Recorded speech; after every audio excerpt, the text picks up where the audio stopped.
Kani gade ke Patisi TV, bat fidang pek yaki kubor baman kasni. Uba Neil Antonio War, ubalong UMDC jong ke BJP na Lai Mukra constituency.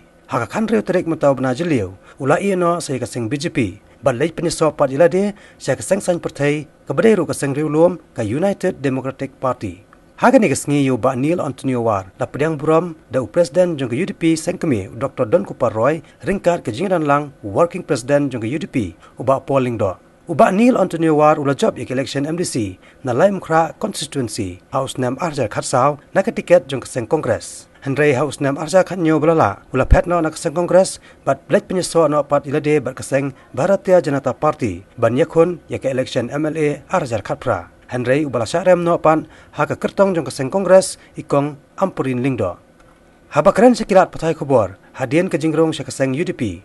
Uba Neil Antonio War la penpau, ba kani kadai karai jong kinong kersan ki bala bathai u, ban leit penyeso no berkeseng UDP. Nalor kani ula penpau ru halor ke jinglong jingman jong keseng BJP, hakani ke jela. Da ka baong ba kandang simpor bahai ke BJP. Ban pli ya kalat klenti hakani ke jela. Bat ya mentahi udan ya kata kemensiam.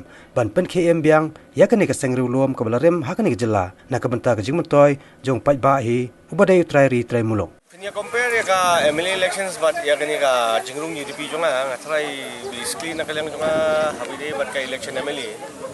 Kadang day tang ka tolong ka ngarang surung tang man practice. Basically ngamdon lenti shwe ka party. Day da ka jing ya slok bagi nong kersian kyong ya ban ka BJP. Namar basically ngarang long tang MDC. Di bangan yo ban besu ban ya kendu ya ki perlok dan travel hi ki ya sejas bit Bandung chapok ke BJP. Nak kaliang kejongi habang ile chapok ka election MLA rungi klem da bu ta ka jingthung ba ngin poi shakathong rei tang bangin ya shnaling ngin ya jan baki perlok dan travel.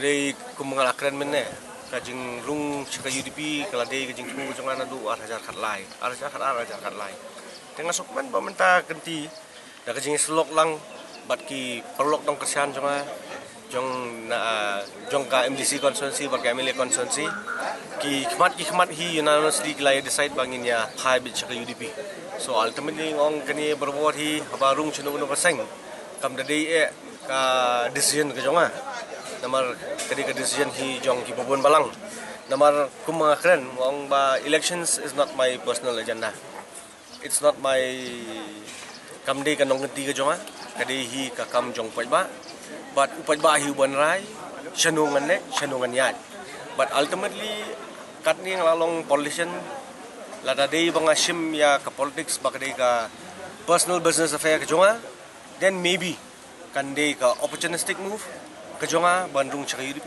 ngai habang ong hi kumong menne hapo kajing yalang mau ba ka elections kare jong pajba kakam kejonga kasang nda ngala syajit tengas ko ba kani karai hi kadi karai jong bubun balang khamtam ki nong kersian ki jonga ki ba khmat ki bala nyat yanga banwan chakani sang UDP